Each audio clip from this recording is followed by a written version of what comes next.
El pueblo de las sombras. El joven arqueólogo Darío siempre había tenido un interés especial en las culturas prehispánicas de México. Tras recibir rumores de un misterioso y olvidado pueblo entre las montañas de Cuetzalan, su curiosidad lo llevó a adentrarse más allá de las rutas turísticas conocidas. El lugar, según los ancianos, era temido por razones que nunca explicaban con claridad. Allí, donde la niebla nunca se levanta y el sol no calienta, los espíritus antiguos no duermen, le advirtió una anciana antes de que partiera. Pero él, obsesionado con el descubrimiento, ignoró las advertencias. El camino hacia ese lugar olvidado no fue fácil. La vegetación se volvía más densa a medida que avanzaba, y la niebla persistente parecía tener vida propia, arremolinándose a su alrededor como si intentara guiarlo. Mientras subía por las empinadas laderas, encontró viejos altares de piedra con ofrendas marchitas, veladoras apagadas, maíz ennegrecido y pequeñas estatuillas de figuras grotescas que no reconocía. El aire estaba cargado de humedad, y una sensación de vigilancia constante lo inquietaba. Finalmente, tras lo que parecieron horas, divisó las primeras estructuras del pueblo. Las casas, cubiertas de musgo y enredaderas, parecían haber sido abandonadas siglos atrás. Sin embargo, la sensación de ser observado nunca lo abandonó.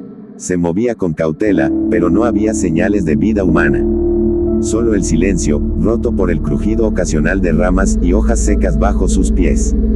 Cuando Darío encontró el antiguo libro en una de las casas, su piel se erizó. Estaba escrito en náhuatl, pero con un estilo arcaico que apenas lograba descifrar. Las primeras líneas hablaban de Tlatlahuicelot, un dios oscuro que requería sacrificios para mantener la niebla y las sombras bajo control. Los aldeanos, según el texto, habían sellado un pacto con esta deidad para protegerse de un destino peor, pero a un precio terrible, su libertad.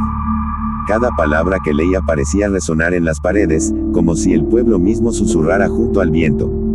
Los símbolos en las paredes comenzaron a brillar levemente en la oscuridad creciente, proyectando sombras que no coincidían con la luz natural. Las formas de esas sombras eran extrañas, alargadas, y parecían moverse con vida propia. Afuera, el crepúsculo comenzó a caer rápidamente, aunque no había pasado tanto tiempo. La niebla se volvió más densa, cubriendo todo como un manto. Al salir de la casa, notó que las figuras sombrías de las estatuillas que había visto en los altares ahora aparecían talladas en las paredes de las casas, como si lo estuvieran siguiendo. Al volver la vista, notó que algunas habían cambiado de posición, como si se movieran cuando él no miraba. El canto comenzó entonces, suave pero hipnótico, brotando de todas partes y de ninguna al mismo tiempo. No era un cántico que perteneciera a este mundo, sino algo más antiguo, más profundo, que resonaba en las entrañas de la tierra. Darío quiso correr, pero sus pies se sentían pesados, como si las sombras hubieran comenzado a aferrarse a sus piernas. La niebla, que antes parecía solo un fenómeno natural, ahora parecía cobrar forma, retorciéndose como figuras humanas. En ese momento, se dio cuenta de la verdad: el pueblo no estaba abandonado. Sus habitantes seguían allí, pero ya no eran humanos.